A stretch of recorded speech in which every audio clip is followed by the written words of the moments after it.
ah Barça profité na ci defetu Realu démb bi fexe ba dóor Real Sociedad tey ji jiitu première foofee ca Liga espagnole non mais Lamine Yamal égal football gone gi yëpp naa ko lakkal naa ko mais gis ngeen ba mu duggee tàkk physionomie match bi dafa changé complètement c'est vrai que ni Barça moo dominé woon mais Barça dafa gën a dominé kookee di Real Sociedad joueur adverse yi dañoo tërëf jaxasoo non Lamine non am na lu ko yàlla moo ñaale la non dafa dugg rek gars yi jaxasoo ci première action mu délivré benn passe décisive dugal bi arbitre de hors-jeu mais ce gars il est un phénomène il est exceptionnel Lamine Yamal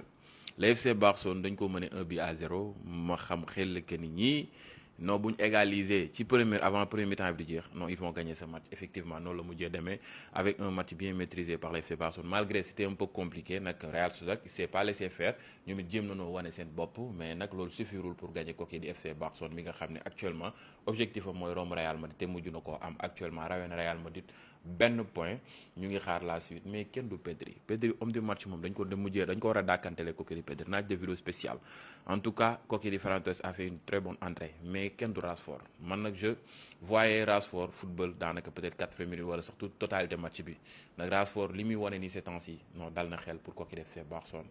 le reste c'est à voir surtout côté défense bi y a des placements yoo xam ne ni parfois Araujo ak Christensen dañuy retard surtout si première bii bi nga xam ne jot nañoo dugal laisser passer la foofu moom doonoo seetaan attaquant bi complètement te am na yeneen occasion yu leer nañ mais efficacité bi ci côté Barça ça récent seen armada offensive bi c'est autre chose mais nag y a des occasions yoo xam ne il faut le marquer vous avez raté beaucoup d'occasions aujourd'hui félicitations à vous les Catalans jaa ngeen jëf. yéen ñi may laaj lan mooy sans trembler lii mooy sans trembler avec un mental très fort bàyyi leen di njëkk a dugal Barça bàyyi leen di football ak Barça di ko njëkk a dugal leçon bi depuis daaw maa ngi koy wax équipe non. parce que Barça da ngay football ak ñoom début match bi nañ joué sax lu ma ne duñ joué de nañ joué nañ jéem a dugal mais il suffit que Barça nga dugal leen duñ joxe à 100% de mais il suffit que nga mën leen 1-0 wala 2-0 tu es mort c'est fini foofu nag dañuy commencé yeewu appuyer sur accélérateur bi depuis daaw ak ren Barça boo ko mënee tant que match bi jeexul gagné woo ko te à chaque fois Barça bu jëlee benn but wala 2 buts sax lay gën a football Barça 1-0 2-0 taxul nga gagné ko non loolu gagné wu leen. en tout cas nag bés dina ñëw un jour viendra baax na rek Barça nañ bañ a bàyyi di mayee bii ba pare naan dañuy soog a football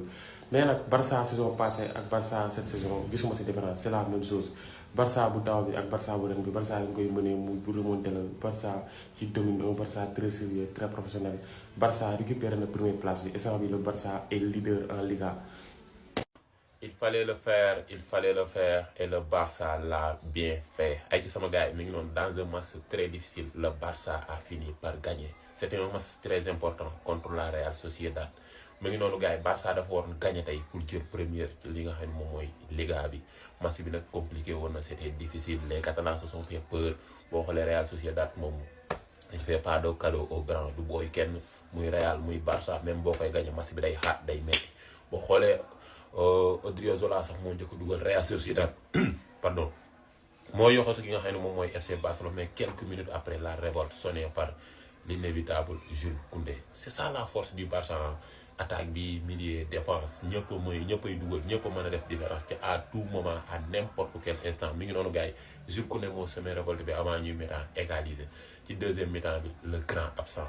Lamine Yamal qui a signé son retour avec un passe de débordement centre-pied droit Lewandowski yéen nekk ci kaay mi ngi noonu Barça gagne 2-1 et devient le seul leader de la Liga. Félicitations à tous les Catalans mais gars yi Pedri Barça Pedri sàmm leen ko bu baax mais Pedri quel joueur ba pare waaju du sonn il est partout Pedri maanaam genre football daf ko yomb kan boo koy seetaanee da ngay xam ni kii il force rien li muy def ko mën macha allah mi ngi noonu gars yi le Barça gagne la Real Sociedad dans un match très difficile et devient le seul leader de la Liga à 1 point du grand Real de Madrid. mu ngi noonu gars yi di wax ni yéen ñi nga xam ne da ngeen a bëgg iPhone 17 wala iPhone bu mu mën doon ci njëg yu xewal disponible na seen njool mi sama ñaari numéro yi ñoo nekk noonu ci suuf adresse bi Medina la tous les iPhones sont disponibles 7 plus ba 16 Pro 17 Pro Max vendus sur facture et garantie gars yi ci njëg yu xewale jaajëf. xool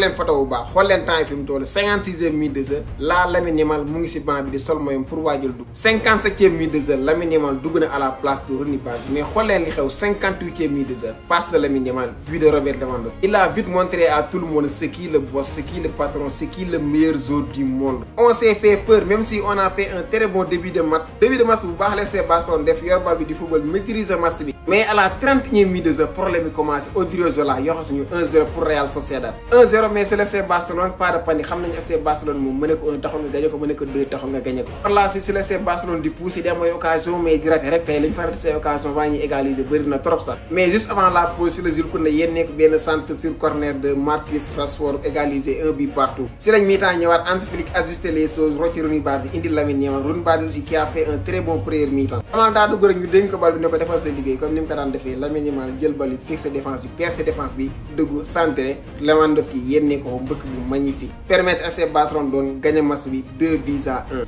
encore comme d'hab comme toujours comme ni mu ko faral defee un match exceptionnel de la part de kii Federico González d'ailleurs sama ma jox homme du match une victoire très importante parce que actuellement moo ñu permettre ñu nekk en tête de la Liga Barcelone moo nekk si kaw avec 19 points plus topp mooy Real Madrid avec 18 points suivi de Villarreal avec 16 points donc naka ngeen gisee match bi tey bu leen fàtte aimer abonné partager jaa ngeen jëf. Le Barça renverse la Real Sociedad. Lamine Yamal de retour de blessure. Deuxième mi-temps la dugg tak mu def passe décisive qui permet à Lewandowski de marquer le deuxième but. Deuxième but boobu moo tax Barça remporté tey les 3 points. Lamine Yamal à peine revenu de blessure décisif déjà mais Lamine Yamal neexul ba neexul nga bëgg ko nga bañ ko c'est un crack générationnel. Cey Lamine yaa mën a football. Non mais Pedri est la meilleure chose qui soit arrivée au football. Pedri est totalement malade. Pedri est totalement fou. Pedri est totalement dingue. J'ai plus les mots pour décrire cet homme. C'est un maestro. C'est un génie. du nit balaa maa xuus ci débrief bi képp koo xamante ni dafa am problème mu seetaan match surtout waa diaspora IPTV bi disponible na numéro bi 77 348 43 09 nga mën a seetaan match yëpp ci appareil boo bëgg da ngay fay ñu ubbil le compte cherul compte Netflix disponible mais Pedri yaa mën. tey premier mi-temps wu Rashford bi non il faut qu'on en parle il faut ñu nangu ni Rashford mi ngi progresser déjà 4 passes décisives quel premier mi-temps incroyable de Rashford mi ngi retrouver waat niveau mais respect. Robert Lewandowski atteindre na tey 700 buts en carrière raté na occasion boo xamante ni waru ko woon raté mais il faut ñu nangu ni tamit Robert Saway c'est un attaquant de classe mondiale Robert yaa mën a dugal il permet au Barça tey de gagner donc victoire Barça bi tax na ñu remonter en première place rawee nañu Real Madrid 1 point. non Barcelone gars yi à ce rythme Real du ko yomb jëli de du ko yomb gagner de parce que Real bi ma gis nu muy produire du football ak Barça bi maanaam comme yàlla ak yàlla yi du sax niveau pour l'instant donc Real Madrid doit prendre exemple sur le Barça Flick gàcce ngalaama malgré les absents de taille tey feeñul sax. Tu arrives à gagner invaincu premier en Liga. Mais les pressings à haute intensité du Barça, c'est phénoménal. Joueurs, ils font sur terrain, ils se régalent quoi. C'est la construction, le collectif, le beau jeu. Tout le monde est impliqué. Barcelone, c'est le très très haut niveau. Il n'y a pas de débat. Il n'y a pas de débat là-dessus. Gars, sama 2-1 ñëw na de. Gars, ku ne war na alarme Barça. Barça dañ ko war a di alarme képp ku bëgg football bu rafet. Mais Lamine da nga ma bëgg a jooyloo tu veux voir mes rongoñ Lamine arrête.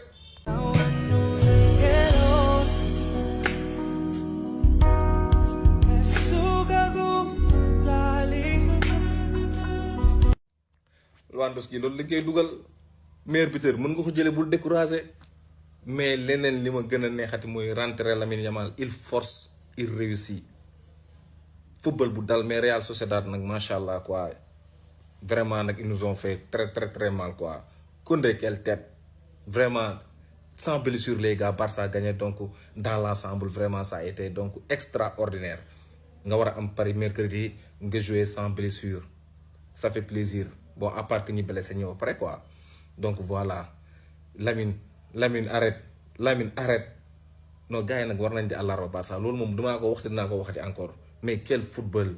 quel plaisir de voir ces artistes là les gars, c'est exceptionnel.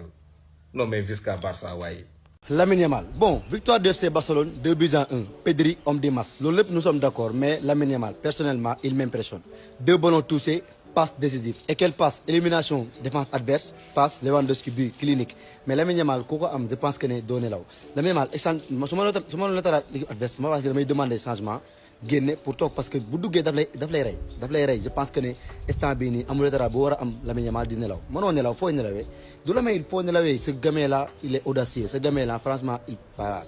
je vais pas dire de gros mots mais kii dafa lakkale xale bu ndaw la mais dafa lakkale franchement qu'on dise la vérité Lamine Yamal instant bi amul benn défenseur buy taxaw regarder Lamine Yamal dans les jeux parce que tamit da lay dindi da lay humilier dafay def lu ko neex te mënoo ko tëree football franchement un joueur boo xamante ne ni actuellement il n'est pas comparable et chaque fois su duggee su defee retouram FC Barcelone ça se voit su defee retouram FC Barcelone dafay wane ne man fii place bi maa ko moom je suis le meilleur actuellement et ça il le prouve 18 ans muy boot FC Barcelone 18 ans muy wane ne moom il est indiscutable mais franchement Lamine Yamal